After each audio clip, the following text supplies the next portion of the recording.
பிஸ்மில்லாஹிர் ரஹ்மானிர் ரஹீம். அல்ஹம்துலில்லாஹி ரப்பில் ஆலமீன். இய்யாக நஅ்புது வ இய்யாக நஸ்தஈன். அன்புக்குரிய அல்லாஹ்வின் நல்லடியார்களே, அல்லாஹ் சுப்ஹானஹு வ தஆலா இந்த உலகத்துடைய வாழ்க்கையில் எல்லா விதமான நிலைமைகளையும் எல்லா விதமான மனிதர்களுக்கும் மாற்றி மாற்றி கொடுத்து கொண்டு தான் இருப்பான். இந்த உலகத்திலே ஒரு மனிதன் பிறந்தது முதல் இறக்கும் வரைக்கும் சந்தோஷமாக வாழ்ந்தான் என்ற சரித்திரமும் கிடையாது. அல்லது பிறந்த நாள் முதல் இறக்கும் வரைக்கும் துக்கத்திலேயே வாழ்ந்தார் என்ற சரித்திரமும் கிடையாது. செல்வத்தோடையே வாழ்ந்தார் என்ற சரித்திரமும் கிடையாது. அல்லது சாப்பிடுவதற்கு குடிப்பதற்கு இருக்கவே இல்லை என்ற நிலைமையும் கிடையாது.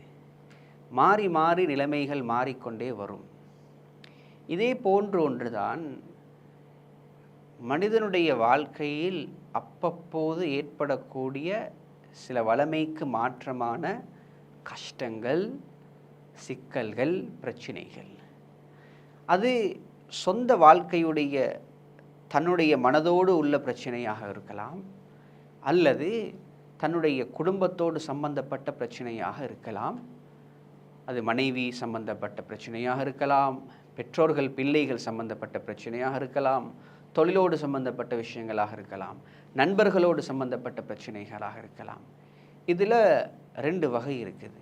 ஒன்று, அல்லாஹ் சுப்ஹானஹு வ தஆலா அவரை சோதிப்பதற்காக வேண்டி, அவர் அந்த கட்டத்திலே எப்படி நடந்து கொள்கிறார் என்பதற்காக வேண்டி அல்லாஹ்வாக சோதிக்கக்கூடிய ஒரு நிலைமை. இன்னொன்று, நாங்கள் தேடிக்கொள்ளக்கூடிய ஒரு சோதனை. எல்லாருக்கும் தெரியும், அல்லாஹுடைய அழகிய திருநாமங்களில் 99 திருநாமங்களில் ஒன்று தான் அதில். அல்லாஹ் நீதமானவன், அல்லாஹ் அநியாயம் செய்ய மாட்டான்.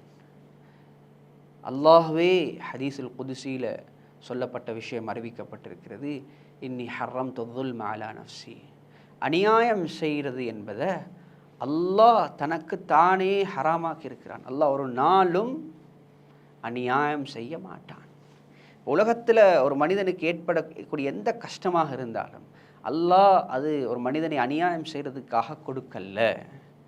ஆனால் இங்கே பார்க்கப்பட வேண்டிய விஷயம் இந்த அதில் என்று சொல்லக்கூடிய இந்த அல்லாஹுடைய சிஃபத், இந்த குணம். அல்லாஹ் நீதமானவன் என்று சொல்லும்போது நியாயத்திலும் சரி அநியாயத்திலும் சரி அல்லாஹ் நீதமானவன். அன்புக்குரிய அல்லாஹின் நல்லடியார்களே, இந்த உலகத்தில் ஒரு மனிதர் இன்னொரு மனிதரை பார்த்து நல்லவர் என்றோ கெட்டவர் என்றோ சொல்வதற்கோ தீர்மானிப்பதற்கோ யாருக்கும் ரைட்ஸ் கிடையாது. ஒரு நல்ல மனிதர் என்று சொல்லலாம், அவரை புகழலாம். ஆனால் இவர் கெட்டவர், இவர் காஃபிர், இவர் முனாஃபிக் என்று நாங்கள் அவரை சாயம் பூசுவதற்கோ நாங்கள் அவரை அடையாளப்படுத்துவதற்கோ எங்களுக்கு உரிமை கிடையாது. ஏனென்றால் அவருக்கு இன்னும் வாழ்க்கை இருக்கிறது, அவருடைய இறுதி மூச்சுக்கு இன்னும் நேரம் இருக்கிறது, வேண்டிய நேரம், மரணத்துக்கு ஒரு நிமிடத்துக்கு முன்னால் கூட அவருடைய மாற்றம் ஏற்படலாம். எனவே அன்புக்குரிய அல்லாஹ்வின் நல்லடியார்களே, அன்பு நபி ஸல்லல்லாஹு அலைஹி வஸல்லத்திலே நன்மை தீமையுடைய வரைவிலக்கணம் கேட்கப்பட்ட போது தீமைக்கான வரைவிலக்கணம் சொன்னார்கள், வல் இஸ்மு மா ஹாக ஃபீ ஸத்ரிக் வ கரிஹ்த அன் யத்தலிஅ அலைஹி நாஸ். மக்கள் அதை கண்டால் வெறுப்பார்கள் என்ற சில செயல்கள் உங்களுக்கு தெரியும். மா ஹாக ஃபீ ஸத்ரிக், உங்களோட உள்ளம் அதை மறுக்கும். அப்படியான செயல்கள் தான் பாவம் என்று ஸல்லல்லாஹு அலைஹி வஸல்லம் சொன்னார்கள். நான் எதை சொல்ல வருகிறேன் என்றால், அன்புக்குரிய அல்லாஹ்வின் நல்லடியார்களே, இன்றைக்கு நாங்கள் எங்களோட பிள்ளைகளாக இருக்கு, உதாரணத்துக்கு எடுத்துக்கொள்வோம் எங்களோட பிள்ளைகளுடைய வாழ்க்கை. இன்றைக்கு எங்களோட புள்ள நல்லா இருந்தார், திடீரென்று படித்து கொண்டிருந்த நல்லா உற்சாகமாக இருந்த புள்ள திடீர்னு சோம்பலாகிட்டார். நல்ல வழியில் இருந்த புள்ள திடீர்னு தேவையில்லாத பழக்கங்களுக்கு உள்வாங்கப்பட்டுட்டார். இந்த பிள்ளையிட உம்மை வாப்பா அப்படி இருக்கல்ல, இவங்களோட பரம்பரையில் யாரும் அப்படி இருக்கல்ல, திடீர்னு இப்படி ஆவிட்டார் என்று எத்தனையோ சம்பவங்கள், சரித்திரங்கள் இப்போது இருக்கிறது. இதற்கு இதுவும் ஒரு காரணமாக இருக்கலாம். என்னவென்றால், இன்னொரு மனிதருடைய புள்ள, இன்னொரு சகோதரருடைய புள்ள அந்த தேவையில்லாத பாவனை பழக்கங்கள் இருக்கிறாரு. அவரை பார்த்து அவர் சம்பந்தப்பட்ட விஷயங்களை இன்னொருத்தர்கிட்ட பேசுகிறாரு. பாருங்கள், அவரோட புள்ள இப்படி இருக்கிறாரு, வாப்பட மானத்தையே வாங்குறாரு, இந்த நிலைமையில் இருக்கிறாரு என்று அந்த புள்ளையை பற்றி நாங்கள் இன்னொருத்தில் பேசும்போது அல்லாஹ் சுப்ஹானஹு வ தஆலா அந்த பிள்ளை எந்த விஷயத்தால் பாதிக்கப்பட்டிருந்தாரோ அந்த விஷயத்தை எங்கட பிள்ளையில் அல்லாஹ் காட்டுவான். அதே மாதிரி தான் ஒரு குடும்பத்துக்குள்ளால் ஏற்படக்கூடிய ஒரு பிரச்சனை, இன்னொரு குடும்பத்துக்குள்ளால் ஏற்படக்கூடிய பிரச்சனையை பற்றி இவர் பேசுகிறாரு. இவர் அதை 4 பேருக்கு முன்னால் பகிரங்கப்படுத்துகிறாரு. அதை ஒரு தாழ்ந்த முறையில் கதைக்கிறாரு. இதன் மூலமாக அல்லாஹ் சுப்ஹானஹு வ தஆலா இவருடைய குடும்பத்துக்குள்ளால் அந்த பேசப்பட்ட விடயங்கள் இவருடைய குடும்பத்துக்குள்ளால் உண்டாகும். எனவே இல்லாத ஒன்றை தலையில் போட்டுக்கொள்கிற விஷயம்தான் இன்னொருத்தரை பற்றி நாங்கள் தேவையில்லாத முறையில் யோசிக்கிறது. அது உண்மையாக இல்லாண்டா அது எங்களோட வாழ்க்கையில், எங்களோட குடும்பம் சம்பந்தப்பட்டவங்களோட வாழ்க்கையில் அது பாதிப்பை உண்டாக்கும். எனவே அன்புக்குரிய அல்லாஹ்வின் நல்லடியார்களே, அல்லாஹ் இரண்டுக்கும் சமமானவன். நீதத்திலும் சரி அநியாயத்திலும் சரி அல்லாஹ் நீதமானவன், நீதமாக நடந்து கொள்வான். அதனால தான் சொல்கிறது, நீங்கள் யாரையும் பார்த்து இவர் காஃபிர், இவர் முனாஃபிக் என்று உங்களோட வாய்களால் சொல்லக்கூடாது.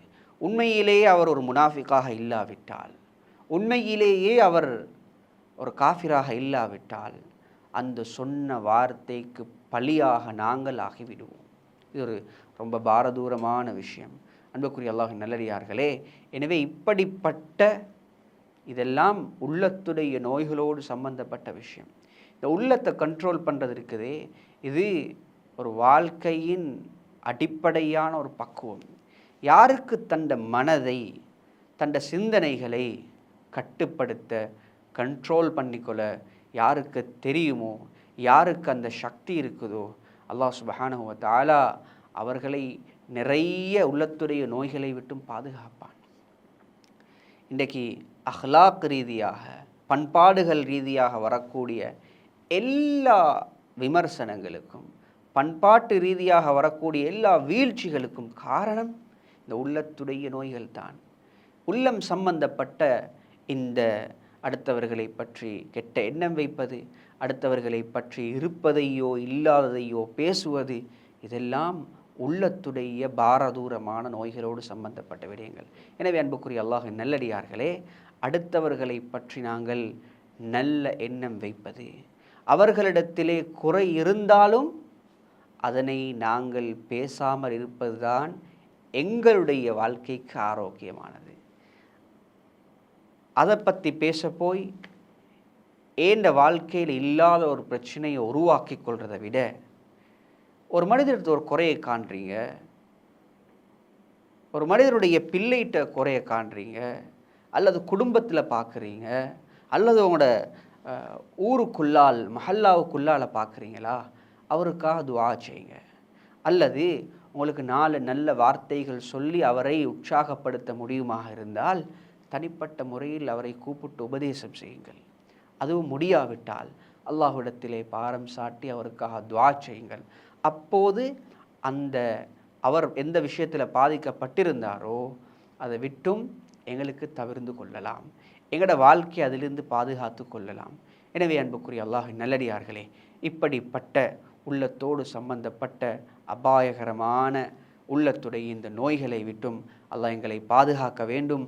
அப்படிப்பட்ட விமர்சிக்கப்படக்கூடிய அந்த பாவங்கள், அனுமதிக்கப்படாத விஷயங்கள் எங்களோட வாழ்க்கைக்குள்ளால் வந்து அழகாக வாழ்ந்து கொண்டிருந்த எங்களோட வாழ்க்கையில் பிரச்சினைகள், கஷ்டங்கள் வருவதை விட்டும் அல்லாஹ் எங்கள் அனைவர்களையும் பாதுகாக்கானாக.